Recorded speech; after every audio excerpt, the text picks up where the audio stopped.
Bon, je vous fais cette intro un petit peu a posteriori, parce que je me suis aperçu que j'ai oublié de la faire. Dans cette vidéo, c'est donc la suite de la première vidéo de cette voiture où je vous expliquais ce qu'on allait faire, mais là, on va se concentrer sur le moteur. On va démonter le moteur, donc tout, jusqu'à la culasse, on va tout démonter. Les collecteurs, admission, échappement, le carter d'huile, on va démonter la culasse, on va démonter les arbres à cam, tout. L'arbre à cam, pardon, tout. Voilà, donc on est parti. Cette vidéo va être un peu longue, j'ai plus de 8 heures de rush. J'espère que ça va vous plaire. Voilà, on va vraiment tout démonter de A à Z, et dans l'épisode d'après, on s'attaquera au remontage. Voilà. Et attention, c'est parti. On continue avec le démontage du collecteur. Et attention, on passe de ça à ça. Voilà, c'est démonté. Le collecteur, il ressemble à ça. Rien d'extraordinaire, hein, c'est un collecteur quoi. 4 en 2.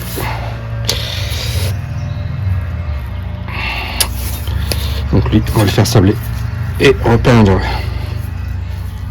Maintenant, on va passer à la suite, l'addition. Allez, c'est parti pour le démontage.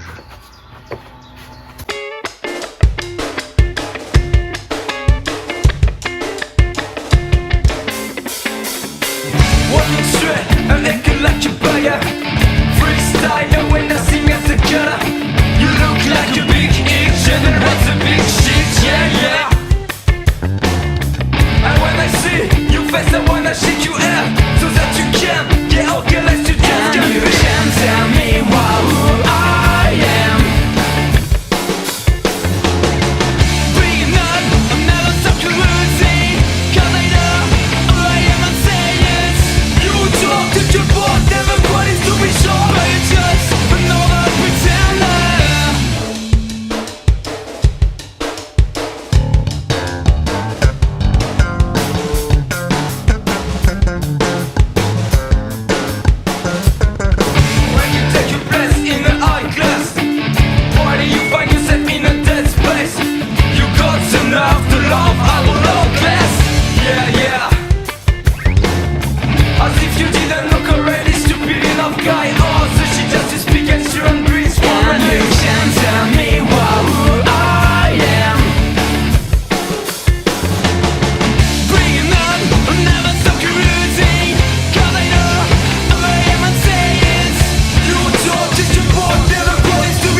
Bon voilà,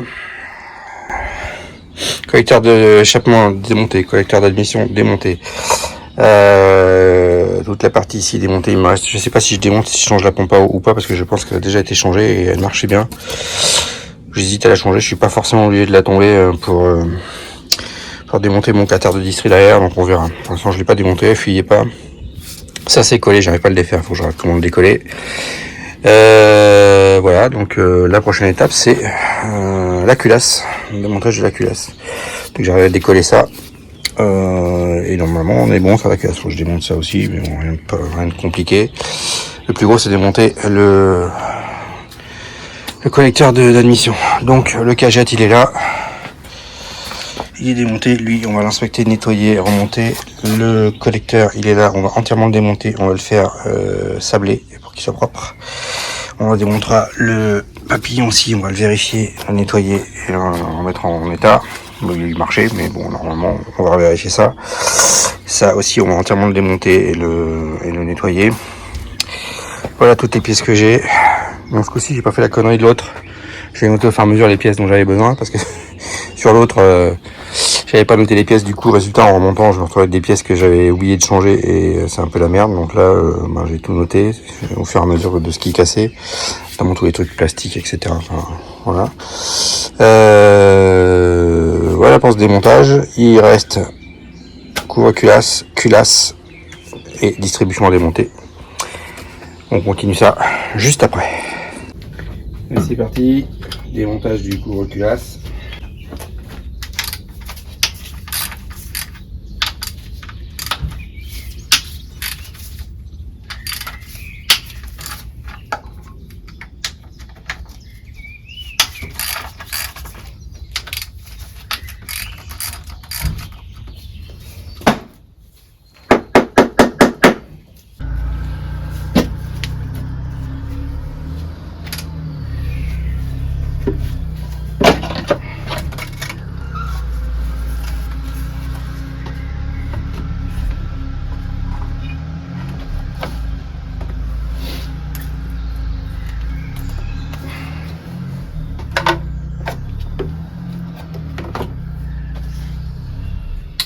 Bon alors, qu'est-ce qu'on a? Ce que je peux vous dire, c'est qu'on avait bien besoin de culasse à faire, parce qu'il y a de la mayonnaise partout. Effectivement, hier j'ai commencé à en trouver. Et je peux vous confirmer qu'il y a de la mayonnaise partout.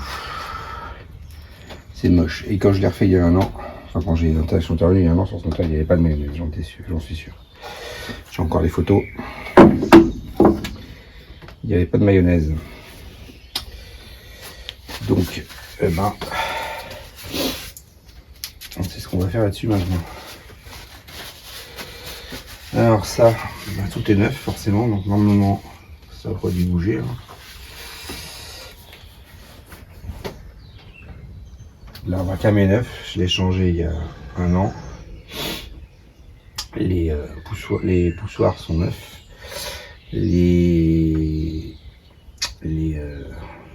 vais pas le dire, les poussoirs hydrauliques, je sais plus, sont neufs aussi. Les joints que soupape avaient été faits, et il y a encore de l'huile, il y a encore de la mayonnaise partout. Bon, c'est un peu moche, donc c'est clair. Il y avait besoin de faire un joint de culasse, ça c'est évident.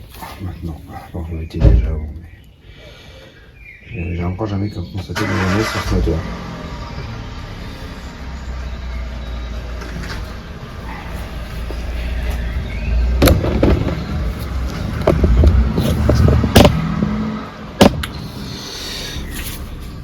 Donc là, avant d'aller plus loin, on va vérifier le calage. J'ai calé le moteur, ici je ne sais pas si vous voyez, je l'ai calé au 0. On va vérifier le calage de l'arbre à cam. Je ne sais plus où ça se trouve. Où est le repère là-dessus? Tiens, vous voyez le repère ici, c'est ça.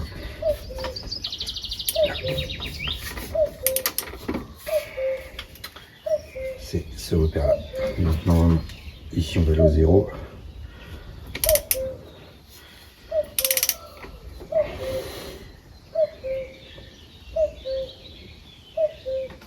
On est au 0 et on a dépassé le repère. Bon, on va commencer commencer. On va se repère. On va aligner le recam maintenant.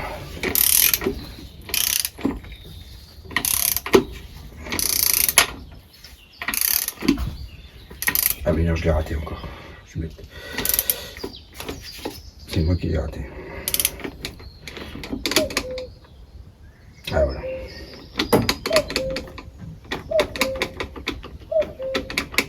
Là, je suis aligné au 0. Ah voilà. Bon, n'importe quoi. En bas, je suis aligné au 0. Ici, vous voyez. Et ici, raté. Je suis au-dessus. Et donc, si j'aligne la cam,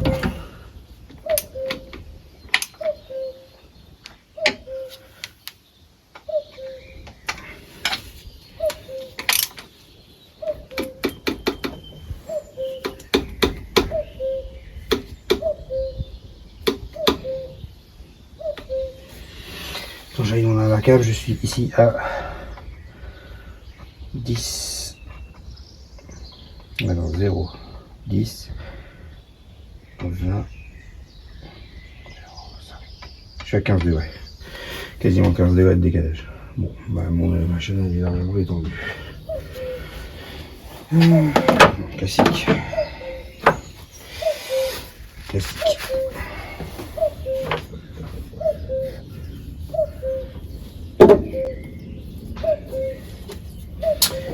Donc voilà, ma chaîne est tendue. De toute façon, j'avais prévu de changer la chaîne, donc c'est pas un problème.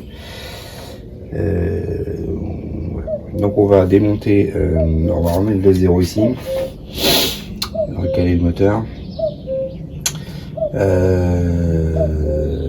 On va démonter le pignon, démonter l'arbre à cam, démonter tous les poussoirs, tout, et ensuite on pourra s'attaquer à la culasse.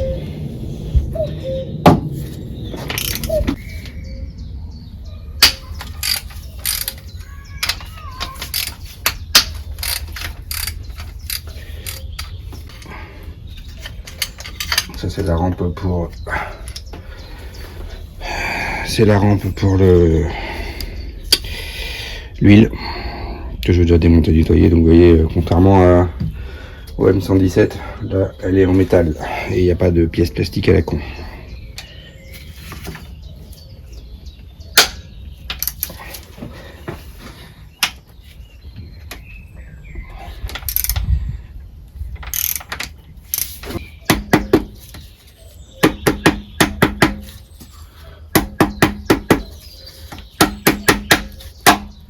Voilà. Ah, j'ai oublié de démonter on démonte le tendeur ici.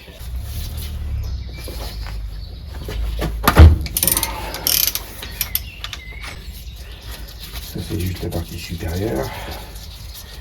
Ah bon, le cookie, c'est vrai.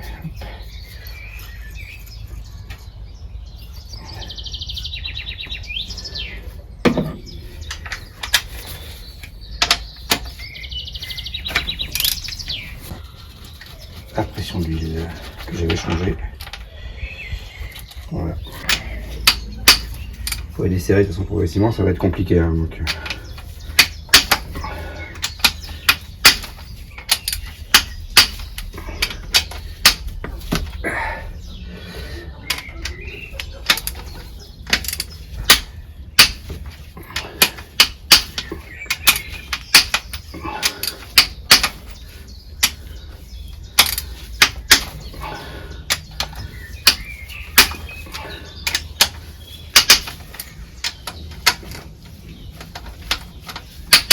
Voilà, et on va trouver ici.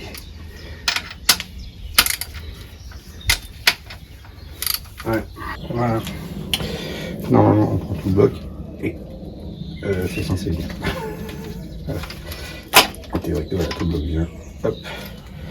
Vous voyez, on a les 4 vis qui tiennent, les basculeurs, les poussoirs hydrauliques ici. Les deux. Et chacun sa cam ici. Et là, il va falloir récupérer les petites pièces pour pas les perdre. Ici, vous avez des rondes, des espèces d'appui. Pas intérêt à les perdre.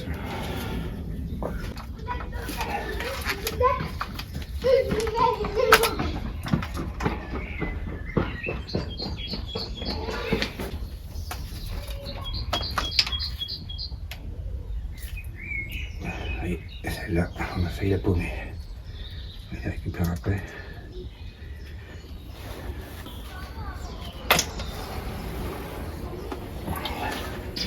Et donc, dernier point, l'arbre à câble, normalement, il doit venir tout seul. Hein. Vous voyez, il est en bel état. Hein. Bon, il est neuf, hein. Heureusement. Bon, ici, en dessous, normalement, il doit venir. En théorie, s'il a envie. Voilà. Alors, c'est parti pour le desserrage de la culasse. Donc là, on a l'ordre dans le sens de la culasse. On a bien les 10. 1, 2, 3, 4, 5, 6, 7, 8, 9 et 10. Alors ça, c'est l'ordre de serrage, donc il faut faire dans l'autre sens. Le serrage se fait dans l'autre sens. Donc, on commence par celle du bout là-bas.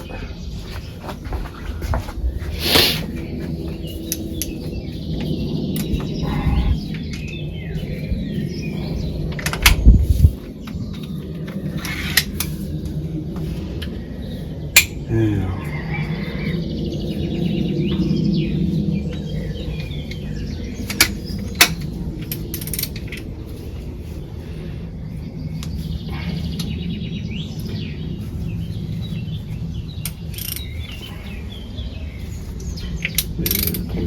N'importe quoi, je suis fatigué là. Ok, c'est bon.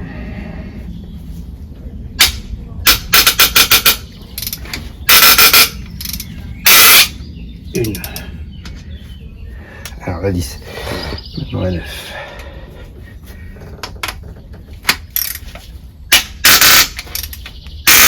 On va y aller mollo. 8.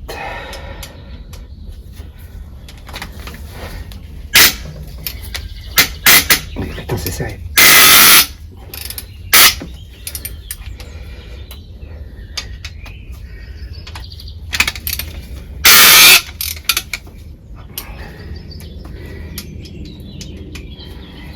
7.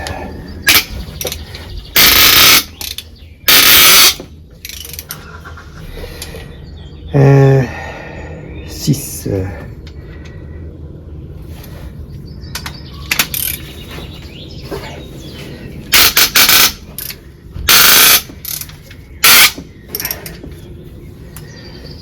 5.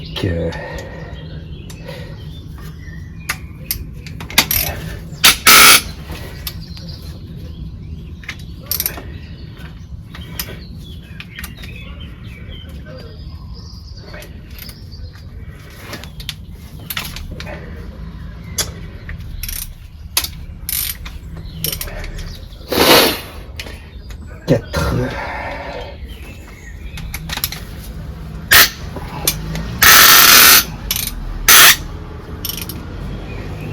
3.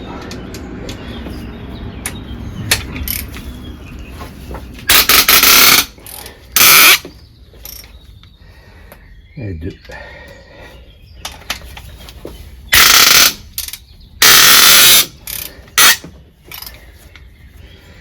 Et la DR.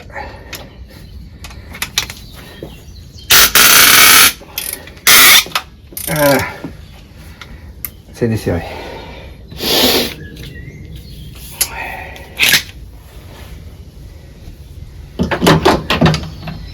Allez, un coup de...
Voilà.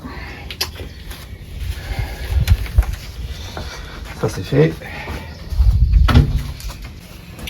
Et attention au cassage de dos. 1, 2, 3. Qu'est-ce qui bloque?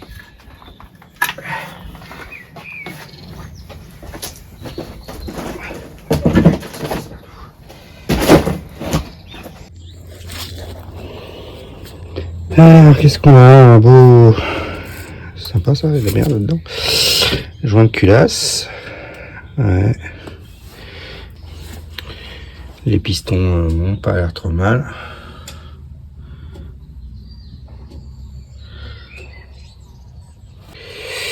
Bon, comme ça je vois rien de particulier sur le joint. Il est tellement abîmé que c'est difficile de le voir.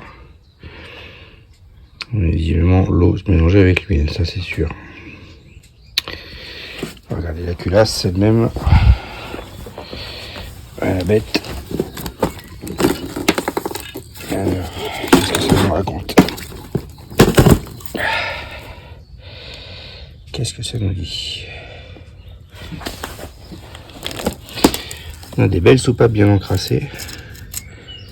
Bon, ce moteur a bouffé de l'huile pendant des années. Hein. Donc forcément, voilà, c'est encrassé. Mais bah, ça fonctionnait quand même. Est-ce qu'on voit des fissures? Non. Non, non. Je vois pas de fissures comme ça. Bon, je vois rien d'évident en tout cas. Mais voilà, celui qui est coincé. Hein. Bah, on va envoyer ça à l'usinage. On va quand même tester le. Ça c'est bien encrassé ici. On va tester l'étanchéité du bordel quand même. Et ensuite on verra.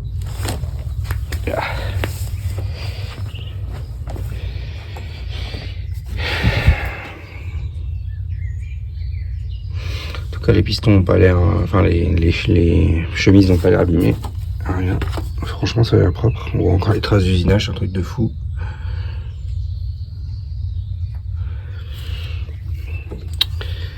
On va nettoyer tout ça. Et puis on verra. Autour de la culasse. Mais je vois rien sur la culasse de particulier. Ce qui est déjà pas mal. Bon, bah j'en suis arrivé là où je voulais arriver. Démontage de la culasse. La culasse, elle part chez l'usineur. Le moteur, on va le nettoyer, on va le laisser là. Il restera à démonter ça, j'ai pas réussi pour aujourd'hui. Démonter le carter de distri, démonter le carter d'huile qu'on nettoiera. Et on devrait être pas mal. Bon, je vous reprends 2 minutes avant la fin. Donc j'ai mis la culasse sur établi. J'ai remis les bougies. J'ai rempli l'acétone. Ça a pas l'air de se vider, en tout cas ça fait 5 minutes là et ça a bougé, c'est vraiment minime. Je vois pas de bulle, donc il n'y a pas de fuite de fuite visible comme ça dessous. Bon, il y a de l'huile qui coule dessous, mais je vois pas l'acétone couler partout. Ah, si, un petit peu ici. Pourtant, il va pas quasiment pas baisser celui-là. Bon, est-ce que j'en ai pas foutu à côté? Je pense que c'est plutôt ça. Si, j'en ai foutu à côté, je pense. Non, ça bouge pas de façon visible, donc voilà. Bon, de toute façon, on va aller chez l'usineur, mais je vois rien de visible sur qui pourrait expliquer mes problèmes de joint de culasse, franchement. Bon, je m'y connais pas assez, hein, mais j'ai enlevé le joint ici. Voilà, ça c'était la partie côté moteur. Honnêtement, c'est pas flagrant. Bon, si quelqu'un s'y connaît un peu plus en joint de culasse, je suis preneur de vos retours. Je vais déjà me renseigner de côté, mais voilà. Bon, alors l'objectif, c'est de démonter le carter d'huile et le carter de distri pour pouvoir changer tout ce qui est distri là-dedans. Pour ça, j'ai appareillé le moteur, donc j'ai mis une barre ici transversale. J'ai soulevé le moteur, vous voyez, il est soulevé de plusieurs centimètres. Donc c'est la procédure officielle dans la doc. Comme il y a une barre, une traverse rigide ici, on est obligé de soulever le moteur pour dégager le carter. Donc je l'ai soulevé de plusieurs centimètres. J'ai commencé à dévisser le carter, il ne reste plus que 4 vis qui le tiennent. Je vais vous emmener avec moi en dessous pour aller le virer directement, et ensuite on pourra s'attaquer au carter de distri ici à supprimer. Donc ce sera beaucoup plus facile que dans le cas de la R107, puisque là on n'a plus la culasse au-dessus qui nous gênait, donc on va pouvoir retirer ce carter sans problème. Il devrait venir sans forcer. Ensuite on mettra le carter de distri, on mettra le carter d'huile et la culasse par-dessus ensuite. Ça devrait être plus facile quand tout est dans le bon sens. Voilà, allez, je vous le temps de mettre les caméras en route et je vous reprends.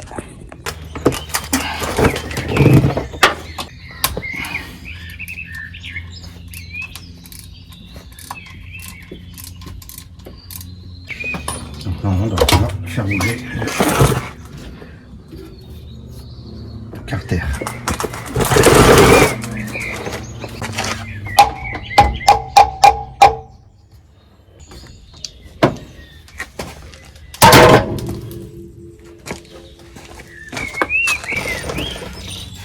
Bon, ça y est, il est tombé. On va essayer de le sortir de là. On va voir ce que ça donne. Je suis pas très confiant. Je suis pas très confiant pour le sortir de là quand même.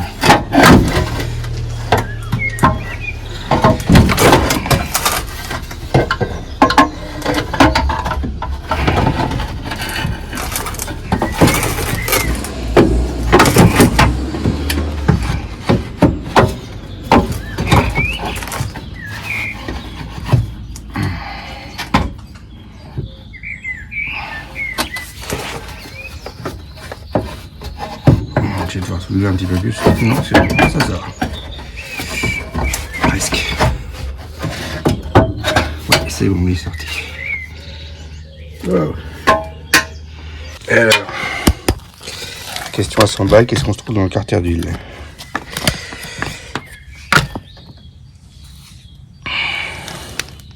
Bon, ça c'est les traces quand j'ai sorti.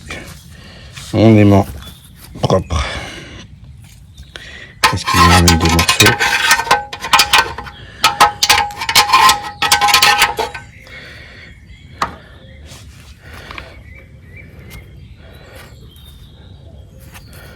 Non, je vois rien de particulier. Donc forcément, il y a de l'eau dans le carter puisque on a déjà trouvé de la mayonnaise. Donc vous voyez, ça mérite quand même effectivement un bon nettoyage tout ça. Mais rien de problématique. C'est le moteur.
Il y a 2 vis qui le tiennent dans les chapeaux de bielle, tiens, c'est rigolo ça.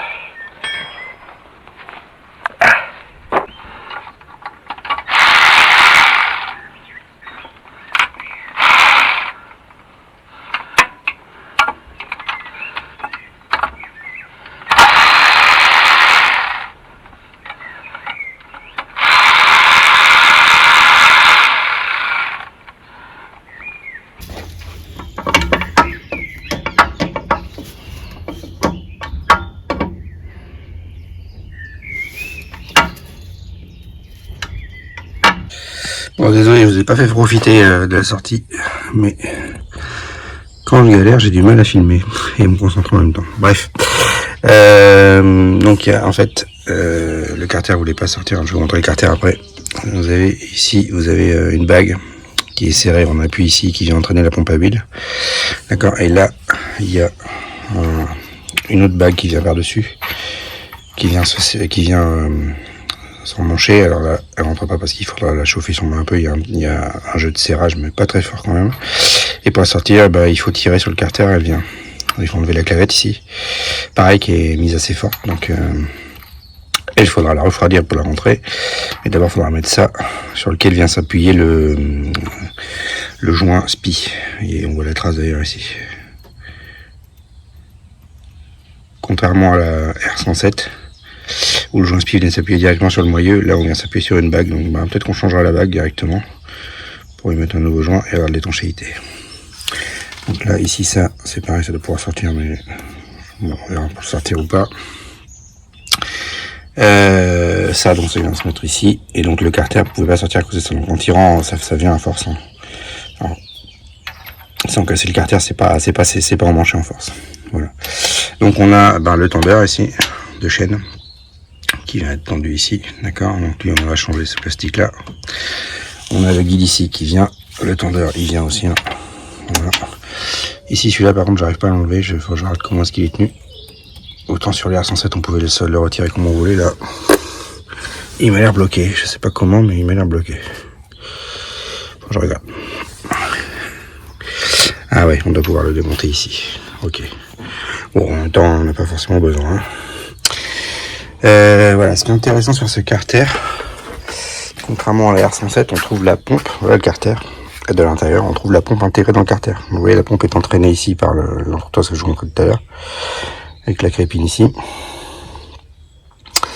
Et tout ça, c'est la pompe. Voilà. On retrouve, si je dis pas de bêtises, le ressort de tarage, comme dans la R107, il est ici. D'accord, le ressort de tarage de la pompe qui empêche d'avoir des surpressions. La crépine ici, et le corps de la pompe ici. Alors, je vais pas le démonter celui-ci, mais voilà.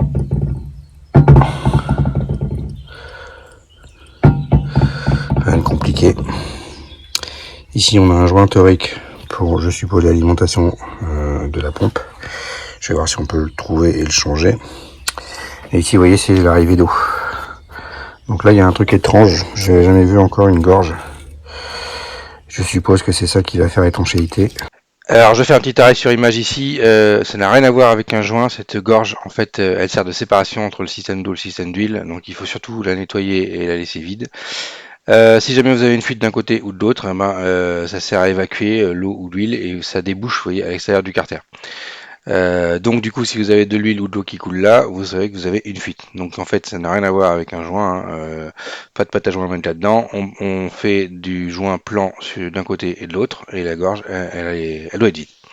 Voilà, donc j'ai dû me renseigner pour connaître ce truc-là. J'avoue que je ne connaissais pas avant, j'avais jamais vu.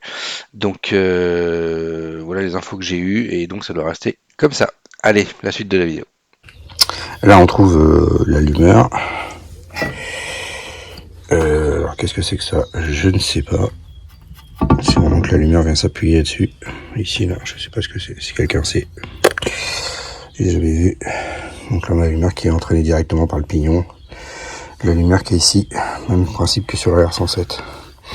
Voilà, je trouve que c'est bien foutu. On voit que le moteur a une conception plus récente quand même, que sur le R107. Et la pompe est vraiment bien intégrée, c'est un truc de fou. Je crois que c'est comme ça un peu dans les moteurs plus modernes. Sur la R107, on a une pompe avec une chaîne. Là, oui, c'est enterré directement par le vilebrequin. C'est pas mal. Bon, on ira nettoyer la crépine évidemment. Nettoyer tout ça tranquillement. Vous voyez, le moteur est pas très sale quand même. Hein. Dans l'ensemble, c'est un moteur plutôt propre.